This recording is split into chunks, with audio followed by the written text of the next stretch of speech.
Ada jutaan pasangan yang bisa ngobrol soal film favorit, makanan enak, sampai mimpi keliling dunia.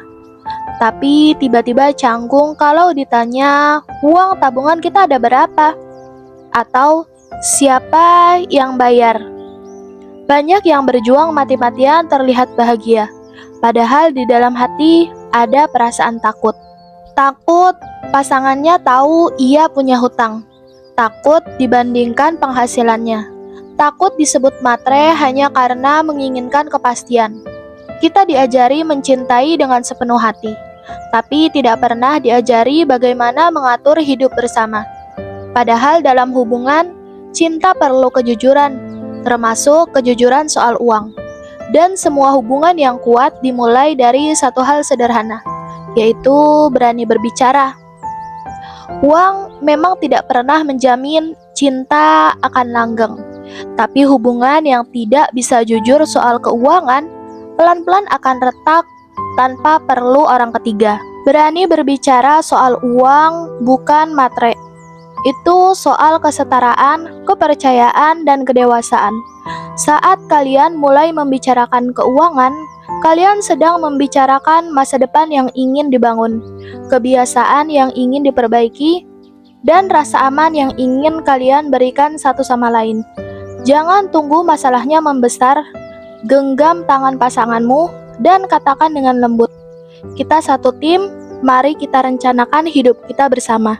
Di konten ini akan membantu kamu membuka percakapan keuangan dengan pasangan tanpa rasa takut atau malu, agar hubungan jadi lebih jujur, kuat, dan dewasa. Kenapa sih ada beberapa banyak orang masih malu membicarakan soal keuangan bersama pasangannya? Banyak pasangan bisa bercerita soal masa depan yang indah, rumah dengan halaman kecil, perjalanan ke negeri impian, hingga anak-anak tumbuh dalam cinta. Namun, begitu obrolan beralih ke berapa sebenarnya penghasilan kamu, atau kita sanggup nggak ya bayar cicilan ini, suasana langsung berubah jadi canggung. Kenapa? Karena bicara soal uang seringkali membawa rasa takut, malu, dan luka lama. Ada 4 faktor yang menyebabkan seseorang terkadang menjadi malu untuk membicarakan soal keuangan bersama calon pasangan. Yang pertama, takut dinilai matre.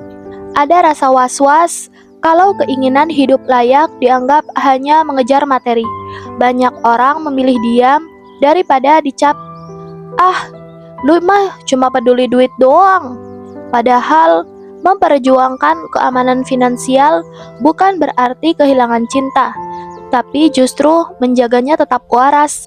Yang kedua, ada trauma masa kecil. Ngomong uang itu tabu. Sejak kecil kita diajarkan jangan ngomongin uang ke orang lain. Gaji itu rahasia, perempuan jangan terlalu nuntut. Akibatnya kita tumbuh dengan keyakinan keliru bahwa bicara uang itu sangat memalukan. Dan hal yang tabu sering jadi bom waktu di dalam hubungan. Yang ketiga, karena takut konflik jadi makin besar. Ada pasangan yang berpikir kalau kita ngomongin uang, nanti malah berantem. Jadinya semua dihindari. Padahal justru karena tidak dibicarakan, konfliknya makin menumpuk dalam diam. Uang yang tidak pernah dibahas bisa jadi sumber pertengkaran yang tidak pernah selesai. Yang terakhir, malu kalau penghasilannya berbeda jauh. Perbedaan penghasilan sering menumbuhkan rasa bersalah atau inferior. Kalau aku tidak berpenghasilan lebih besar, apakah aku masih layak? Padahal nilai seseorang tidak pernah ditentukan dari angka di slip gaji. Pada akhirnya, bukan uang yang membuat kita takut bicara, tapi ketakutan akan dinilai, ditolak, atau dianggap kurang berharga. Dan ketakutan itu hanya bisa sembuh dengan satu hal, kejujuran yang dibangun bersama sejak awal. Ada beberapa konsekuensi jika kita terus diam dan menghindar dalam membicarakan soal keuangan. Kalau komunikasi soal keuangan terus ditunda, hubungan pelan-pelan berubah jadi medan perang yang sunyi. Tidak ada suara yang terdengar, tapi rasa curiga dan kecewa terus tumbuh diam-diam. Dan inilah yang sering terjadi. Yang pertama, salah paham yang terus menumpuk. Ketika tidak ada obrolan yang jelas, masing-masing akan mengisi sendiri kekosongan informasi dengan asumsi. Aku kira kamu yang bayar tagihan ini. Aku pikir kamu gak keberatan aku beli itu. Padahal tidak ada yang salah. Yang salah justru karena kita tidak pernah membicarakan soal keuangan. Yang kedua, uang bisa jadi sumber pertengkaran utama. Masalah kecil bisa berubah jadi ledakan emosi. Harga belanja, liburan, atau cicilan yang telat. Yang diperdebatkan bukan lagi uangnya, tapi rasa kecewa karena merasa tidak dihargai. Uang bukan musuhnya, tapi diamlah yang menciptakan musuh itu sendiri. Yang ketiga, boros dan hutang yang disembunyikan. Ketika jujur terasa berbahaya, orang akan mulai menyembunyikan. Pinjaman online, kartu kredit yang macet, pembelian diam-diam untuk pelarian emosi. Luka finansial yang tidak terlihat suatu hari akan pecah dan menyakiti semuanya. Yang keempat, kepercayaan terkikis secara perlahan. Kepercayaan tidak selalu hilang saat ada perselingkuhan. Kadang ia hilang pelan-pelan karena pengeluaran tanpa izin, karena janji keuangan yang tidak ditepati, karena rahasia yang terlalu lama disimpan. Saat uang jadi rahasia, cinta perlahan jadi ketakutan. Diam tidak pernah menyelesaikan masalah, tapi diam akan menunda kehancuran. Bicara mungkin berat, tapi tidak bicara jauh lebih berbahaya. Uang bukan sekedar angka. Banyak orang mengira bicara uang cuma soal matematika, berapa pemasukan dan berapa pengeluaran. Padahal yang kita perjuangkan jauh lebih dalam daripada itu. Inti tentang rasa aman, tentang keyakinan bahwa kalau suatu hari kamu jatuh, ada seseorang yang siap menangkapmu. Tentang tidur yang lebih nyenyak, karena kamu tahu hidup esok masih bisa kalian kendalikan. Tidak ada yang lebih melegakan daripada merasa kita aman bersama. Ini tentang rencana masa depan bersama. Uang adalah bahasa yang menerjemahkan mimpi. Rumah kecil yang kamu impikan, pernikahan yang kamu rancang diam-diam, liburan yang kalian bicarakan di tengah malam, pendidikan anak yang belum lahir. Uang adalah bukti bahwa kita serius ingin membangun sesuatu bersama-sama. Ini tentang rasa saling percaya dan keterbukaan. Saat kamu berani berkata, apa yang kumiliki dan kamu tahu, dan apa yang kamu punya aku menghargai, disitulah kedewasaan tumbuh. Disitulah hubungan berubah dari dua orang yang hanya saling mencintai menjadi dua orang yang saling bertanggung jawab. Uang memang bukan segalanya, tapi bagaimana kita berbicara soal uang, itu menentukan seberapa kuat kita menjaga satu sama lain. Karena di balik semua angka yang kita perjuangkan adalah keamanan, masa depan, dan kepercayaan. 3 hal yang dibangun bukan dengan diam, tapi dengan keberanian untuk saling terbuka. Bagaimana sih cara membicarakan uang tanpa drama?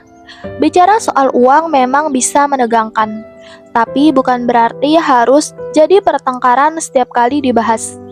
Ada cara untuk menjadikannya percakapan yang menguatkan, bukan memisahkan. Yang pertama, pilih waktu yang tepat, bukan saat emosi. Jangan mulai obrolan ini ketika ada masalah yang baru saja meledak. Ambil waktu khusus, suasana tenang, kepala jernih. Sampaikan dengan lembut. Aku ingin kita ngobrol soal keuangan kita, supaya kita makin kuat bareng. Saat hati siap, kata-kata pun lebih mudah diterima. Bicaralah sebagai tim dan bukan sebagai musuh. Bukan lagi uangku dan uangmu, tapi uang kita. Untuk hidup kita, impian kita, dan masa depan kita. Masalah keuangan tidak akan selesai kalau kalian saling menuduh, tapi ia bisa diselesaikan kalau kalian saling menggandeng. Yang ketiga, fokus pada tujuan bersama. Bukan menyalahkan, tapi ganti kalimat dari "kamu tuh boros banget ya" ke "tujuan menabung kita apa bulan ini?" Ganti kalimat dari "kapan sih kamu bisa lebih bertanggung jawab?" Ganti ke "apa yang bisa kita perbaiki bareng-bareng?" Saat tujuan lebih besar dari ego, obrolan akan jauh lebih ringan. Yang keempat, dengarkan dan bukan menghakimi. Semua orang punya pengalaman berbeda dengan uang. Ada yang hemat karena trauma masa lalu, ada yang boros karena uang jadi pelarian emosi, dan berikan ruang untuk cerita tanpa menyela. Sebab yang kita pahami lebih mudah kita terima. Transparansi gaji, hutang, dan prioritas. Kejujuran adalah fondasinya. Berapa pemasukan, apa saja kewajiban dan cicilan, apa yang jadi prioritas masing-masing, dan apa kebiasaan yang ingin diubah. Keterbukaan itu bukan untuk mengontrol, tapi untuk menciptakan rasa aman.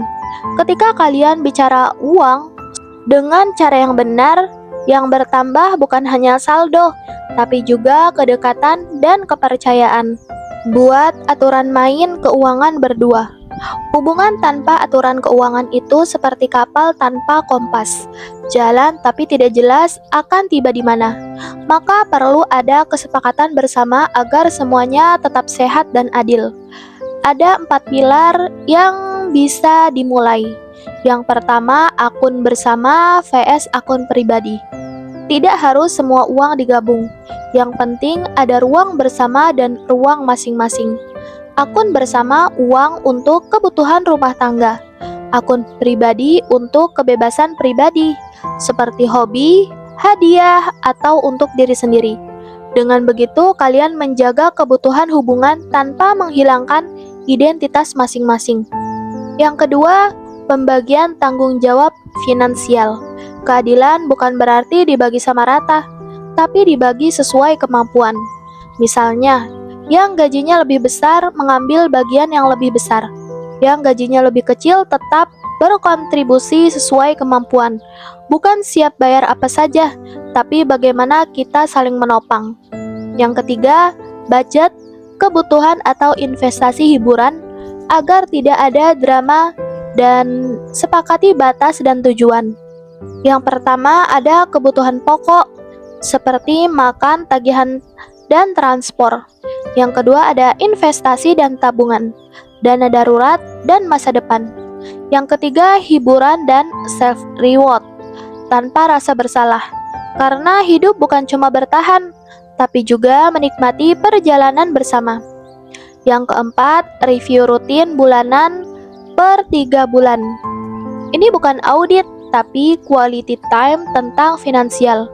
Apa yang berhasil bulan ini, apa yang perlu diperbaiki, dan apa mimpi yang mulai bisa diwujudkan.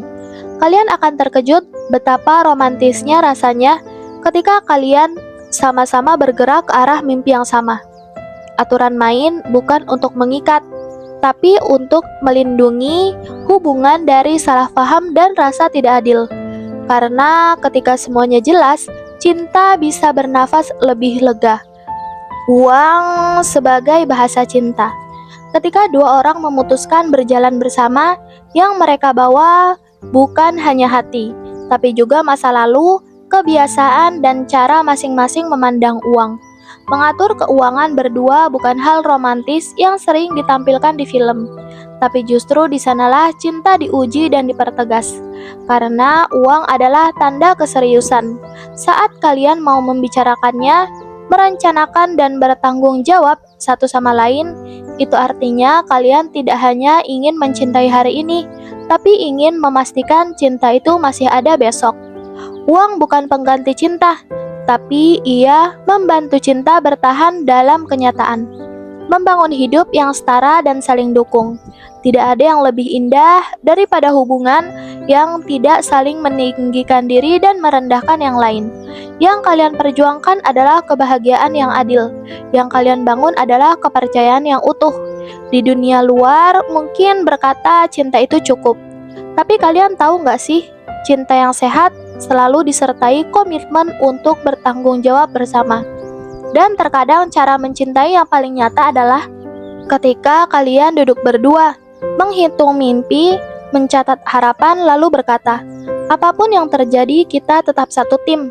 Pada akhirnya, bicara soal uang bukan hanya tentang angka, bukan soal siapa yang lebih kuat, siapa yang lebih banyak berkorban.